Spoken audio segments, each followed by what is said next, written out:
Hello and welcome to the History of Bangalore. I am Ramjee Chandran, and this is Season 2 and Episode 55 of this podcast. I started telling the history of our city a little over a year ago, beginning with my narrative of events of the year 350 AD or thereabouts, from the reign of the Kadambas and the Gangas. The Gangas especially, they were the first people to identifiably make this region around Bengaluru their domain. And for 600 years, they remained in charge of most of Bengaluru. It was about 1200 years after the Gangas had entered politics that in 1513, Kempe Gowda I, or Hiriya Kempe Gowda, ascended to the leadership of the Principality of Yelahanka. And there begins his story and that of the urban city of Bengaluru, a city that has come to be coveted and buffeted by wave after wave of new settlers. This podcast traces the evolution of events leading up to that point, looking at the trajectory of three kingdoms directly connected with the Mysore Deccan, the Kempe Gowdas of Yelahanka, the Wadiyars of Mysore, and their overlords, the emperors of the kingdom at Vijayanagara. Let's jump into all that, but as soon as I gratefully acknowledge my sponsors, the Prestige Group, whose support makes this podcast possible.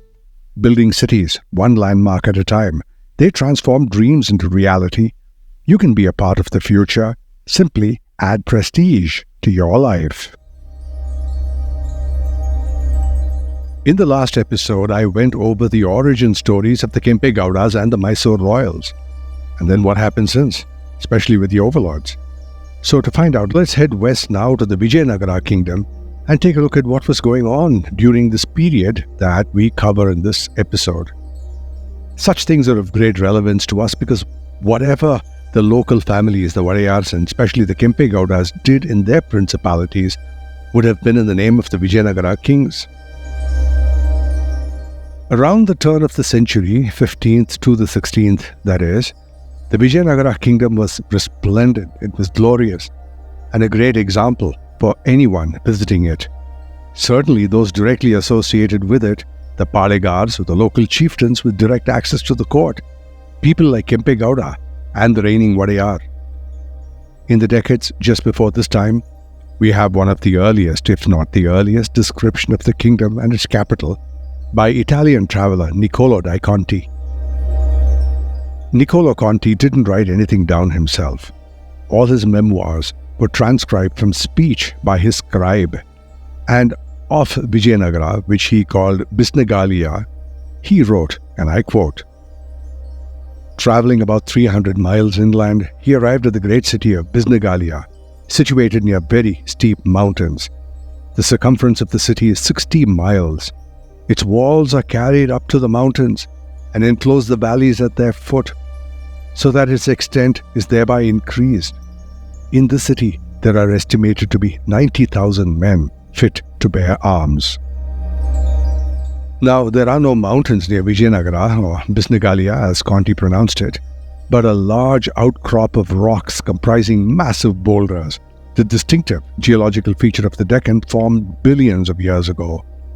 These rocks almost encircle the city, giving it the natural protection of a fortress. The splendor of the city must have rubbed off on the surrounding rocky hills, making them seem like great mountains to Conti. All the foreign visitors who chronicled their visits reported having had a similar reaction to seeing Vijayanagara for the first time. It took their breath away. And this includes Abdur Razak, who arrived at the court of Deva Raya a couple of decades after Conti.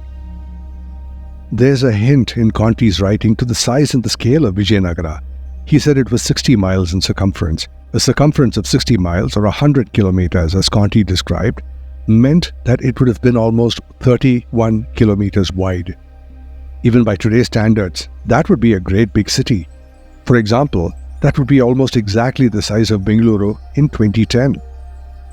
Indeed, all the splendor must have been extremely motivating for the vassals, the Wadiyars and the Kempe Gowdas among them.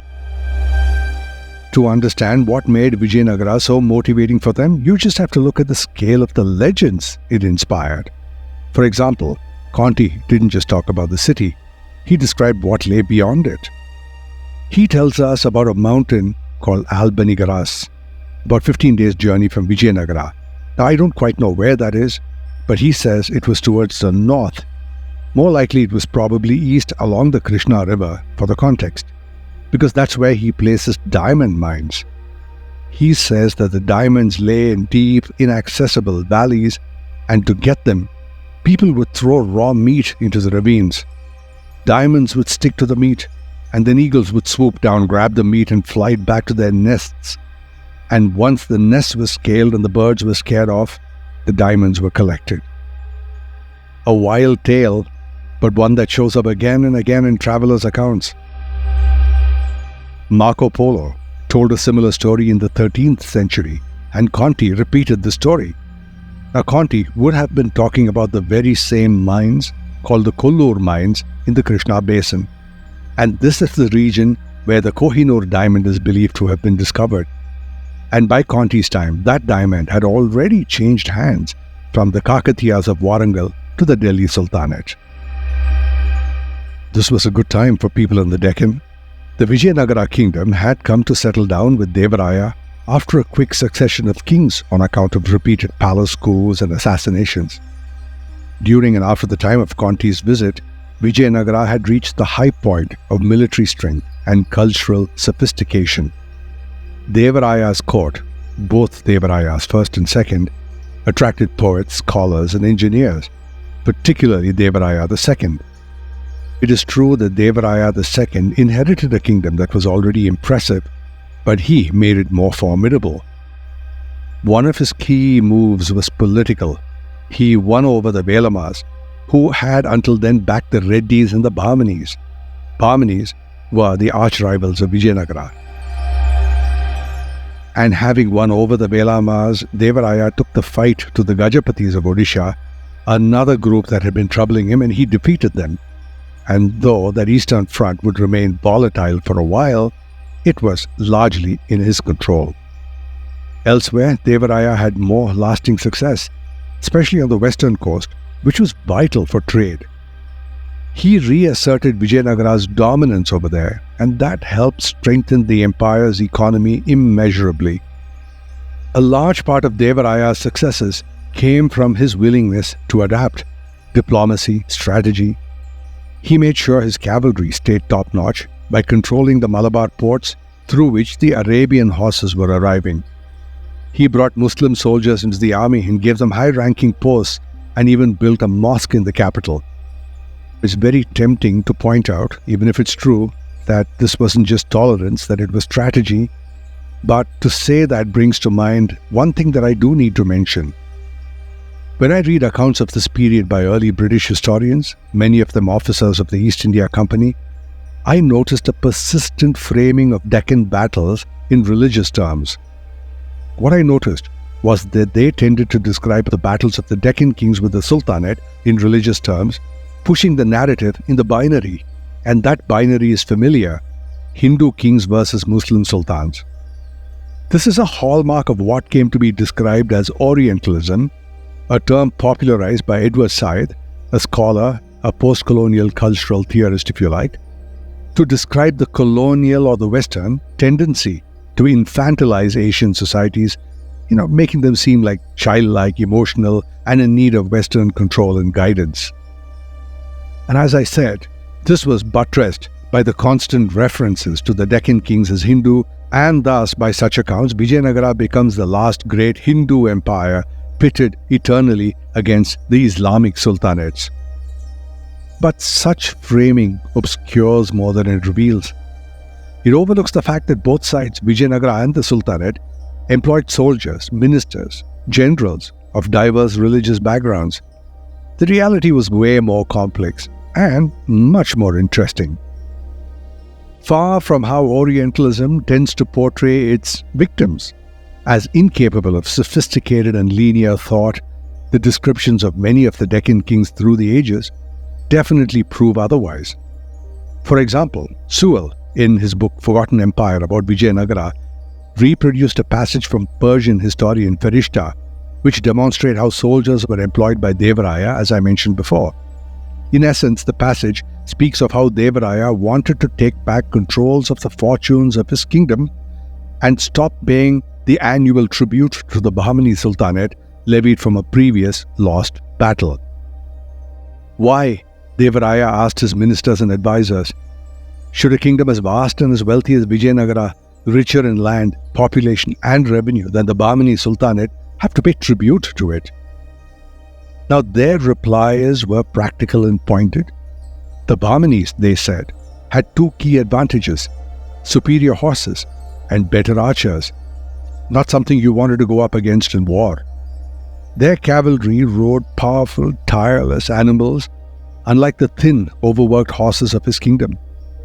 And then the archers were disciplined, professional and deadly, and that is something that Vijayanagara lacked. So, what did Deva Raya do?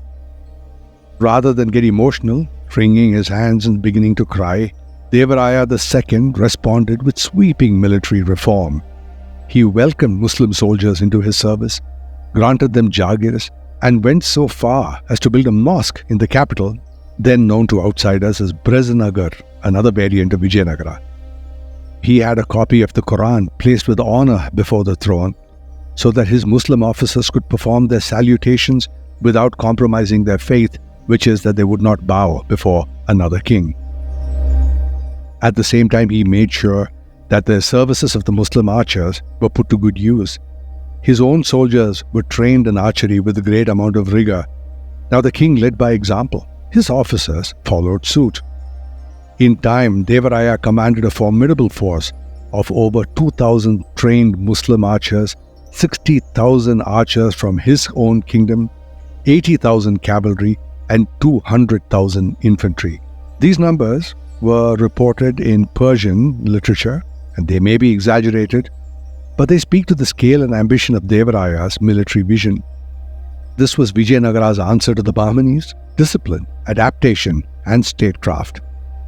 And returning to that binary narrative I spoke of earlier, if you think of 2,000 trained Muslim archers paid to serve as soldiers in the Vijayanagara kingdom to fight the Bahmani Sultanate, puts paid to any nonsensical narratives about this being a Hindu-Muslim conflict first. Deva Raya's reign was not all about war either. His court was a hub of literary brilliance. Deva Raya II himself wrote in Sanskrit, and among his most famous court poets was the celebrated Srinatha, a towering figure in Telugu literature. Now is the time that I take a commercial break to hear a word from our sponsors. And when I return, let's head over to Mysore and follow the timeline of what was happening in the same period with the Wadiyars. Right after this. Maximum connectivity, maximum luxury, maximum lifestyle. Live your max at Prestige Raintree Park. Opulent residences nestled in 21 acres of breathtaking landscape with 1 lakh plus square feet of clubhouse, 3 swimming pools, and ample leisure and sports amenities. Experience exquisite living at Prestige Raintree Park in prime Whitefield with schools, offices, hospitals, and shopping malls just a hop away. Call 81399 or visit prestigeconstructions.com to know more. Radar approved. Hello, I'm back. Before the break in this episode, I went over the time of the later stages of the Sangama dynasty leading up to Deva Raya II. This episode covers a similar period in the kingdoms of Mysore and Vijayanagara. The histories of these 3 kingdoms, Vijayanagara overlords and the 2 vassal states, were intertwined in ways that need to be noticed. So let's continue with weaving together the strands of the 3 kingdoms, and now let's head over to Mysore. The vassals of the Mysore Deccan, in our specific instance, we're talking about the Wadiyars and the Kempe Gowdas, were not really involved in the skirmishes with the Bahmanis. That trouble lay towards the north of the kingdom. The south didn't really see any of that action. There was not that much of daily tension anyway, because of the peace treaties and the tributes that were in force even for the kingdom up north. So one might even call it a period of peace. The Bahmanis too, who were a breakaway from the Delhi Sultanate, starting from the Tughlaq dynasty specifically, would have been facing some comfort in the fact that in the mid-15th century, the Sayyid dynasty had taken over Delhi. And even during the time of Niccolo Conti's visit, there were at least 3 sultans who ascended the throne in Delhi, and things were completely confused over there. So the Bahmanis had no particular worries about Delhi trying to spend time exercising power in the Deccan. They were far too distracted for that. So in this time as before, the city of Vijayanagara was very important to all. Aside from imperial grandeur, Vijayanagara was also a political and cultural center, and all of this inspired the awe of which I speak that was of great aspiration for the Wadiyars and the Kempe Gowdas. Now these vassals would have had ringside seats to this imperial grandeur as invitees to the court as guests of the king. Ironically, the same sense of awe would have eventually led to stoking another aspiration, the aspiration for autonomy. Later in this podcast, we will see how such ambition got Kempe Gowda I thrown into jail. So meanwhile in Mysore, the Wadiyar lineage was settling in. Let's talk about that for a second. The trouble is that we know very little about the early Wadiyars, starting from Deva Raya in 1399 down to Chamaraj Wadiyar in 1513. Contemporary written sources are sparse, and what survives comes mostly from later texts that try to reconstruct the history and give us names and lineages and fragments of their domestic life. But these aren't historical records in the strict sense on which you can rely. They are at best retrospective attempts to make sense of the past. According to historian Hijayanagara Rao, the annals of the royal family of Mysore, for example, pushes back on any confusion in the chronology and goes ahead and fixes the succession of rulers, mostly by relying on old manuscripts, which again would have been formed through oral transcripts. Nevertheless, the period before 1513 remains reasonably obscure and any accounts uncorroborated. Hijayanagara Rao quotes other early sources, manuscripts dating to 1710 to 1714. They're offering the earliest available records of Mysore's royal succession. But as he said, until better evidence turns up, these would have to be treated as traditional rather than definitive sources, and we have to live with them. So the dates that I provide here must be taken as educated guesses at best. This basically means that no one really knew what was going on. One must also remember not to view the Mysore kingdom with as much importance as it merits in later history, because at the time it was only a small and insignificant principality, an outpost of the Vijayanagara kingdom, its principal use being to secure the trade routes and encourage agriculture. And history had paid little attention to it. But we will soldier on through this lineup. Following the death of the first of the line of the Wadiyars, Deva Raya, also known as Vijayaraja, when he died in 1423, he was succeeded by his son, Chamaraja Wadiyar I, who was accorded a reign of 36 years until 1415. And I say accorded a reign because it was decided by somebody in literature rather than someone in fact. Now for context, Chamaraja Wadiyar would have ruled during the reign of Deva Raya II, outlasting him. By the way, no two historians appear to agree on the dates of Deva Raya's reign. For example, Sewell speaks of the attack of the Bahmani Sultan Ahmed Shah I on Gulbarga in 1419 and mentions the king as Deva Raya II. But to be fair, Robert Sewell was the first, and he would have had to rely on somewhat sketchy evidence available to him. Later chronologies were probably more accurate. But all that argument is another day, another story. It would have been during the time of Chamaraja I, the second king of the Wadiyars, that Mysore would have seen its first glimmer of importance. Let's bear in mind also, as I keep saying, that the principal importance of the Bengaluru region has always been commercial rather than political. The white-hot center of Deccan politics was in Vijayanagara. The Wadiyars and the other vassals in the Mysore kingdom would have been very aware of the battles that Deva Raya had been fighting against the Bahmani Sultanate, and they had recently witnessed the fall of the Hoysalas following the defeat and the killing of Veeraballala III at the hands of the Madurai Sultan. Although reasonably far away from Hampi and from the line of fire, there would have been a certain level of unease about their future. But in the absence of provocation immediately and imminent danger in the neighborhood, they were likely free to carry on building their principalities. Now let's head back to the Mysore kingdom and follow the lineage. As I said before, it appears that all information about this line of succession between 1423 and 1513 were from palace records, the annals. Chamaraja I had taken over from his father, Deva Raya. The first glimmer of importance that I spoke of earlier was evident in the fortifications that had started to be built in the region. Deva Raya built a fortress in Melukotte, a village that is a little over 50 kilometers straight north of Mysore. Melukotte literally means fort on a hill. It remains a picturesque location. Back to the lineage. Chamaraja, whose complete handle was Hiriyabetta the Chamaraja Wadiyar I, ruled for about 36 years between 1423 and 1459. He married a Gopajamma from Bettadakotte, and their son Timmaraja Wadiyar became the next king, the third in the dynasty of the Wadiyars. Timmaraja reigned from 1459 to 1478, and his son Hiriyabetta the Chamaraja Wadiyar II, also known as Aruberalu because he was born with 6 fingers, ruled for 35 years from 1478 to 1513.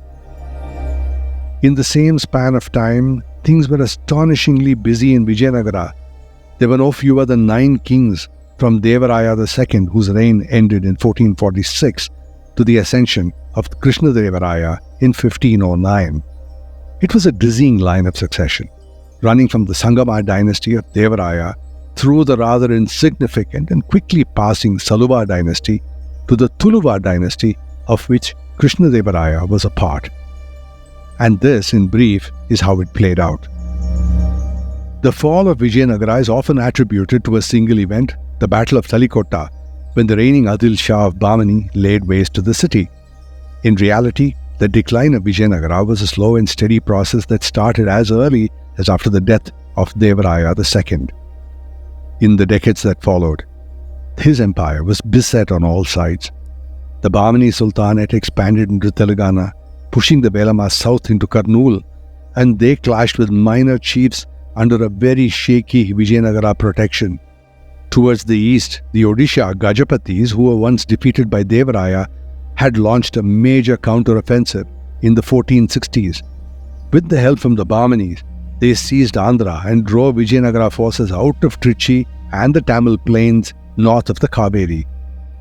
As all of these external enemies pressed in, the Sangama royal family line completely collapsed into factional warfare.